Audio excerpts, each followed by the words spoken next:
Hello বন্ধুরা, কেমন আছো? আশা করি ভালো আছো।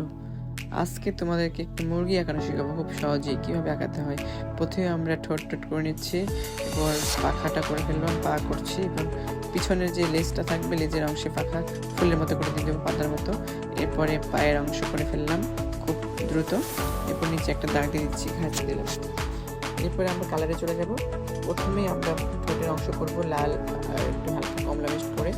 এরপরে নিচের অংশটাকে লাল কমলা দেব, চুলের বা ছুটিতে দিব হচ্ছে হলুদ কালার, সাথে একটু কমলা শেড করে।